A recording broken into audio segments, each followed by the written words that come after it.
ça. C'est assez original en termes de design. Euh, donc, le seul endroit où on pourrait peut-être se le procurer, ça serait eBay. Est-ce que il est importable en France? Je ne le sais pas. Je vous laisse regarder ce design vraiment typique des années 2000. Voilà, c'est vraiment un truc vraiment, vraiment à l'ancienne en termes de design. Ça me fait penser au design des premiers Alcatel One Touch. Faut voir que c'est c'est vraiment un design très particulier.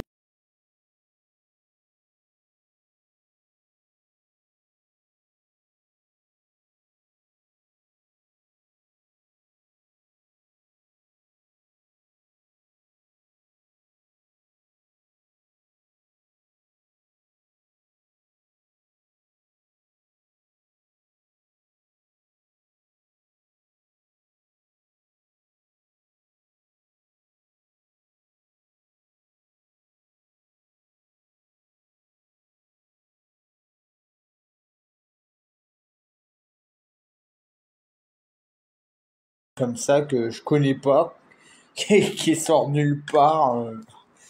Je suis toujours attiré par ce genre de choses. Donc là, on a des photos supplémentaires. On peut voir qu'il est légèrement courbé.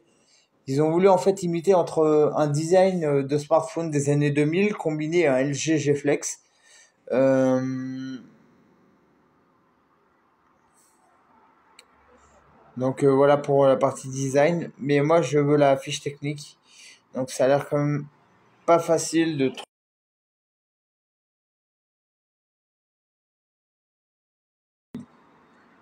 au moins. Je pensais même pas avoir une actu française sur cette marque-là. Euh, mais et voilà. Donc ma boule de phone.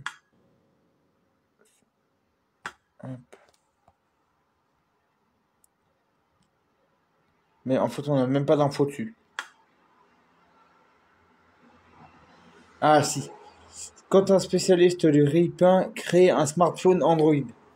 Je savais même pas que Balmuda était marque de ripin. Enfin bref.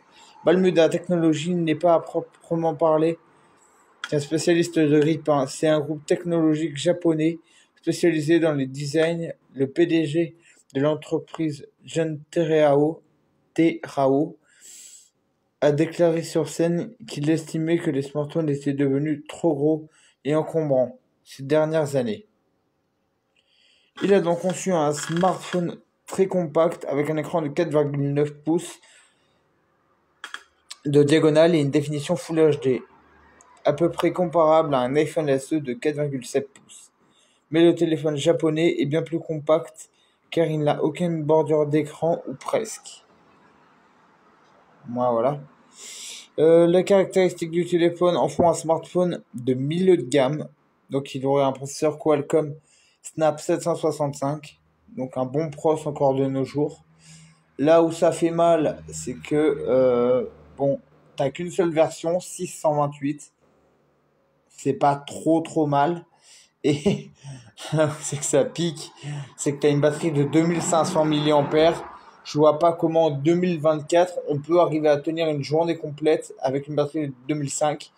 Déjà, moi, une batterie de 5000 sur un téléphone standard à tenir une journée complète et intensive, je trouve ça compliqué. Alors qu'une batterie de 2005, laisse tomber. Euh, donc, il est IP44. Je sais pas quelle norme cela correspond. On sait qu'il est 5G. Voilà. On n'a pas.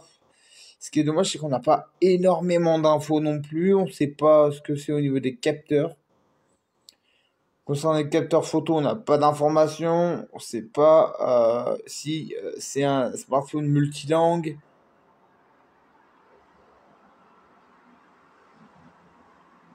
Très peu d'un, très peu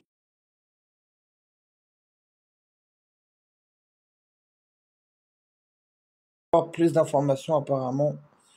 Je l'espère.